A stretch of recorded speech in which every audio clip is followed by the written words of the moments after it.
Magandang oras mga kababayan, mga ka-Golden Boy. Meron tayong magandang topic dito dahil ito yung kabuuang plano ni Trump sa Iran na hindi nababasa ng kahit sinong komentarista o vlogger ng giyera dyan sa Iran.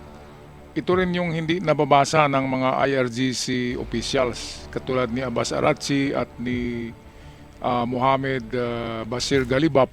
Hindi nila nababasa ang utak ni Trump.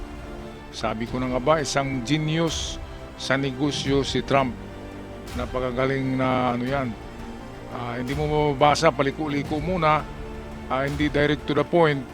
Pero pagdating sa punto, sa dulo, sa point niya, ay sabi ni Trump, pinakamagandang ekonomiya sa lahat ng panahon sa buong sanlibutan.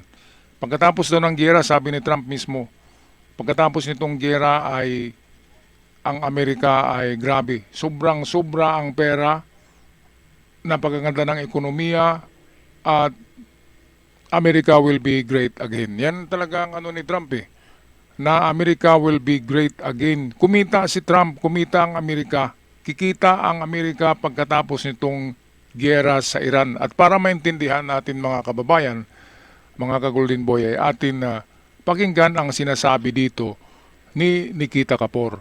Ito ang video. Here is what Donald Trump said, word for word. Somebody's going to have to build all that infrastructure, new bridges, new this, new that, new power plants. They are talking about $1 trillion, probably more. That is why we will probably get involved in rebuilding. His words. When the interviewer asked if this was like a Marshall Plan for Iran, Donald Trump's response was classic Trump. He said, yeah, but we will take half their oil. Half their oil. Let that sink in. Donald Trump estimates that without American expertise, Iran could take anywhere between 20 and 100 years to rebuild on its own. So the message to Tehran is simple. You need us and we intend to be paid. Now, to some context, US and Iran are continuously firing at each other for the past 48 hours. And this is not just idle talk. Back in April, Donald Trump had claimed that the United States military could destroy Iranian bridges and power plants within 4 hours. He threatened, he bombed, and now he is dangling a check. The same hand that struck is now being offered to rebuild. Ayan, so nakita niyo mga kababayan, di ba? Yung kanang kamay ni Trump, yun ang isinampal sa Iran. And then yung kanang kamay ni Trump naman ay yun din yung itutulong sa Iran sa pagtayo ng kanilang syudad. Di ba? Nakita niyo mga kababayan gaano ka-genius si Trump. At pagkatapos ng giyerang ito, ang Iran ay hindi na yan gaanong galit sa Amerika dahil nga tutulong din ng Amerika sa pagtayo ng Iran, pero sa likod niyan ay nakuha na ni Trump ang gusto niya. Yan yung kalahati sa oil ng Iran ay mapunta sa Amerika. Mabuti nga hindi inubos Sa Venezuela lahat ng oil nandun sa Amerika at hinatian lang ng porsyento si Maduro. Pero sa Iran 50-50 ang gusto ni Trump. Ang kita dyan sa 50% ng oil sa Iran, yun din yung itutulong ni Trump sa pagtayo ng Iran. So yan ang sinasabi ko na lulutuin lang yan ni Trump sa sariling mantika nila. Yang mga gunggong dyan, akala kasi nila na genius na sila sa negotiation. Akala nila sa negosasyon ay magaling sila, di ba? Paliko-liko. Oo ngayon, pag kinabukasan, ayaw na naman. Hindi ngayon, oo naman kinabukasan. O tingnan nyo mga ka-Golden Boy. Dahil sa pagbubomba ni Trump ng napakalakas na pagbubomba kahapon at kanina, ang Iran ngayon ay humingi ng itong tigil putukan. Stop bombing, sabi ng Iran. Maawa ka, Donald Trump, maawa ka po. Stop mo na po. Parang ganun yung nagmakaawa ng Iran ngayon. Hindi nila alam na talagang sinadya ni Trump yan para matatakot na naman sila, magulat sila. And then finally, agree na sila sa mga kondisyones ni Trump. Hindi nila kaya si Trump. Si Trump galing yan sa pinakamayaman na mga tao sa Amerika, ang kanyang mga ninuno. At itong mga taga-IRGC saan ba galing yan? Di ba? Bigla lang lumitaw yung mga pangalan na yan eh. Kaya nga, yun ang sinasabi na small learning is dangerous. Small learning is dangerous. Maliit na kaalaman ay napakadelikado. Yan yung taga-IRGC, mga delikadong tao yan. Maliliit ang kaalaman eh. Tapos akala mo kung sino na gumagawa ng mga kondisyonis para kay Trump. Paano pakinggan niya ni Trump? Si Trump mismo ay mayroong sariling agenda para sa kapakanan ng Amerika. To be great again. Lahat ng kalaban ngayon ng Amerika binabalikan ni Trump. Katulad ng Cuba, yan na yung isusunod. Sino pa ba? Yung may makukuha, sa Cuba mayroong makukuha si Trump diyan. Itong yung lugar niya North Korea, yung lugar ng teddy bear. Sa palagay ko ay yan ang isusunod pagkatapos ng Cuba. Para magkapira muna sa Cuba, di ba? Merong kukunin diyan si Trump Iwan ko lang kung langis o minerals. Basta merong kukunin diyan si Trump. Hindi magipagira si Trump sa isang lugar kung wala siyang makukuha. Kaya yung teddy bear diyan sa North Korea ay ingat-ingat lang sa mga galaw kasi nakatingin si Trump. Okay, balik tayo kay Nikita Kapoor. Price. Now, the Marshall Plan comparison is instructive and deliberately chosen.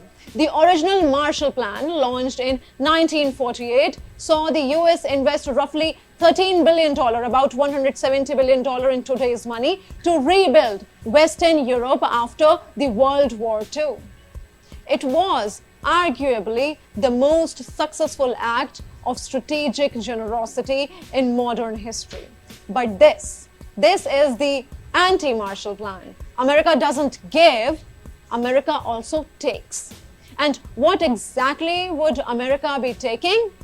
Iran's oil output, its pricing, and its distribution are enmeshed in a complex web of international agreements, OPEC dynamics, and existing sanctions, redirecting half of a nation's oil production to a single country would be unprecedented in modern energy markets.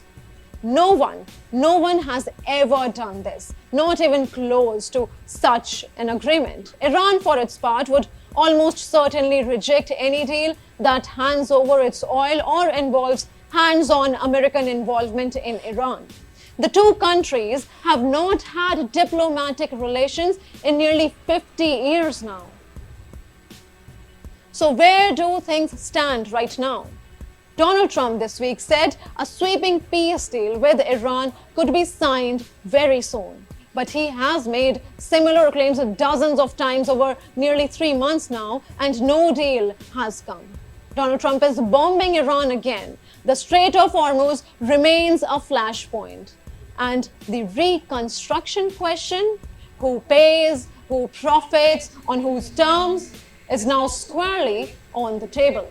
What do you think about it? Alright, so ito nga yung sinasabi ko na hindi mababasa ng Iran ang iniisip ni Trump. Akala nila na si Trump ay umatake lamang dahil sa yung banta ng Iran sa Amerika na lilipulin nila ang Amerika kasama ang Israel gamit ang nuclear bomb. Kaya nga gumawa ng napakaraming enrichment ng nuclear, ng uranium ang Iran para tapusin hindi lang si Trump kundi buong Amerika, buong Israel. Pero hindi alam ng IRGC na iba ang iniisip ni Trump Ang layo-layo ng frequency ng utak ng mga IRGC na yan. Kung sa unggoy pa, sila yung maliliit na unggoy, si Donald Trump ay yung chimpanzee o gorilla, di ba? Kaya anong magagawa ng maliliit na unggoy kontra sa gorilla o chimpanzee? Ang lalaki niyan o kaya orangutan, pero orangutan mabait yan Ang talaga sa mga primate, yung alpha male ay gorilla at ang pinakamatalino ay chimpanzee. So chimpanzee si Trump. Ang layo-layo, ang Iran, ang iniisip nila ay putukan, nuklear, barilan, bombahan. Yun ang nasa utak nila. Hindi sila nag-iisip ng ekonomiya eh. Kaya nga ang kanilang mamamayan ay naghihirap dahil wala sa kanilang utak ang ekonomiya na pagandahin ng kanilang bansa. Sinasayang lang nila yung pera eh. Ang pera ng Iran, napakalaking pera, napakayaman ng Iran. Ginagastos nila sa mga underground bunker, underground cities na doon ginagawa yung mga drones at mga missiles at uranium nuclear enrichment. Kaya napunta sa maling ang pera ng Iran. Pagkatapos ng gerang ito, sigurado ako na ang Iran ay matulad sa Dubai, matulad sa diyan sa United Arab Emirates, matulad sa Saudi. O sabihin na lang natin United Arab Emirates kasi maganda ang doon, ang ekonomiya. So yan ang mangyari sa Iran. Ang Iran ay magiging pro-democracy na, mahalin tulad sila sa Dubai. Tutulad sila sa Dubai na merong mga mall, merong mga shopping mall, di ba, na papasyalan. At magiging progresibong bansa. Magagandahan yung magtayuan ng mga gusali na magaganda, moderno. Hindi katulad ngayon na wala eh. Kaya sabi ni Trump, itatayo ko ang Iran pagkatapos nitong gera. Pero 50% ng inyong langis ay mapunta sa Amerika. Kasi yan naman ay igagastos ko sa pagtayo ng Iran na mas mabilis, mas matibay ang mga materialis, hindi katulad ng China. Ang problema kapag papasok ang China, no? Pero hindi magawa ng China na papasok ang China kasi nasa kondisyones yan ni Trump na Amerika talaga ang mag-rebuild. Amerika ang mag-rebuild ng Iran galing sa pagkapulbos ito. So magandang plano ni Trump. At ang maganda diyan, mawawala yung mga IRGC yan. At ang upo diyan ay pro-democracy, pro-Amerika na mga opisyalis. Alright, anong masasabi ninyo dito mga ka-Golden Boy, mga kababayan, tungkol sa tutulong si Trump sa pagtayo ng Iran at 50% ng oil ay mapunta sa Amerika? Ako'y magpaalam na, maraming salamat sa lahat. Hanggang sa muli.